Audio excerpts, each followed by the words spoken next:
Barbara Miller reporting there. Changing gears now, and actor Richard E. Grant has won much acclaim since his breakout role in the 1987 film classic Withnail I, starring in countless film and TV roles from Star Wars to Spice World, and even picking up an Oscar nomination along the way.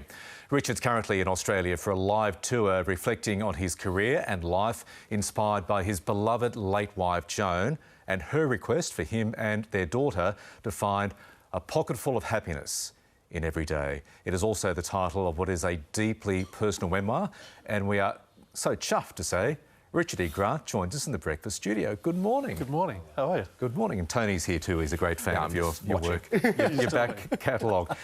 Tell us the circumstances in which Joan told you and your daughter Olivia to have a pocket full of happiness. 4 days before she died 30 months ago, she said, "Look, I know you're going to be sad, but it's her turn, my turn to die, and everybody we know is going to die. So I charge you to find a pocket full of happiness in each day." And at the time I thought, oh, how do you do that? And we found that it's been a great mantra by which to navigate the abyss of grief that we've gone through in the last 30 months. And also the other great thing about it is to not feel guilt when you do find joy or happiness on a daily basis. So it's been a real gift of a thing to say to us. Tell us about Joan.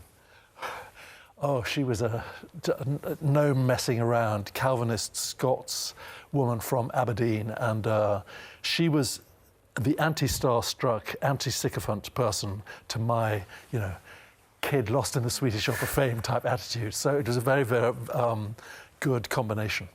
As I said, it's a very raw memoir. It takes readers of the memoir through what were very challenging final months for Joan. How do you deal with grief? I find how you write about grief is quite beautiful, but how are you still dealing with it? Thank you. I think by being completely open about everything. I found that secrets in my family life have been so traumatic that I've found that being transparent about everything is the best armour that you can possibly have, which sounds like a contradiction in terms.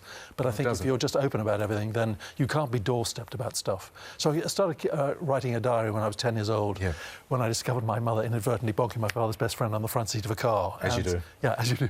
And so from then onwards, I've just found that, dealing with my father's alcoholism, which everything had to be kept secret, that by being open about it, I think it's much healthier to do that. You've written a diary for, as you say, many decades, but did you find writing a diary over the last year or so of Joan's life as a form of therapy, in a way, to help get you through it?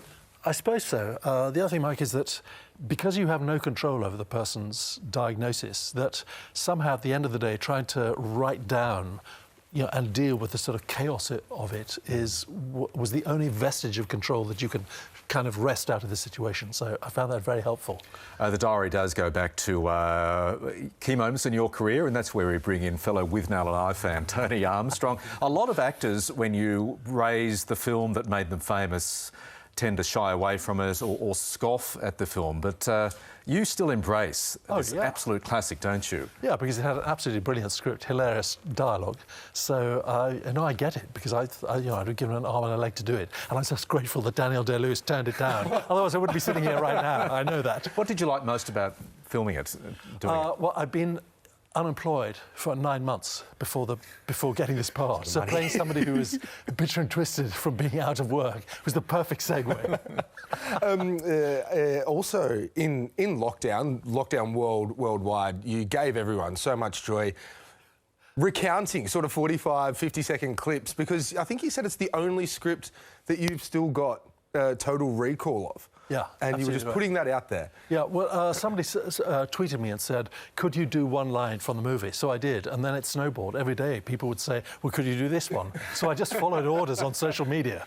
Helped get us through. In fact, we've been swapping Withnail I quotes all week. Tell Richard your famous favourite one. My favourite is Cake and Fine Wine. We want it here and we want it now. What your favourite one is. Oh, no, Uncle Morty. Monty, you're terrible. No, it's not breakfast TV friendly, but are you still in touch with With all of the ones who are still alive. Yes, Bruce Robinson, who's a fantastic director. Yeah, I speak to Bruce Robinson, the writer-director, at least once a week, so we've stayed great friends. He is the opposite to my 9/10 glass full attitude to life. He is a permanent, Brit pressed down on curmudgeon.com. Everything is wrong. The weather's terrible. The politicians are all bad, and I'm the opposite. Does that make you laugh, though? Oh, yeah. And it drives me Come on, nuts. mate. Read my memoir. You've been in the business for 35 years, and it's clear you're so enthusiastic, so passionate about acting still. Why do you still love the game?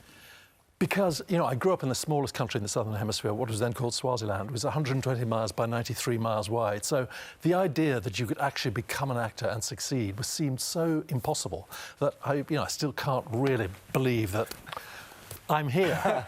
Nor can we, Richard. And why are you the world's biggest Barbra Streisand fan? Streisand. Because I first saw her when I was 12 years old, and then at full hormonal storm in What's Up Doc when I was 15, and so I wrote her a fan letter.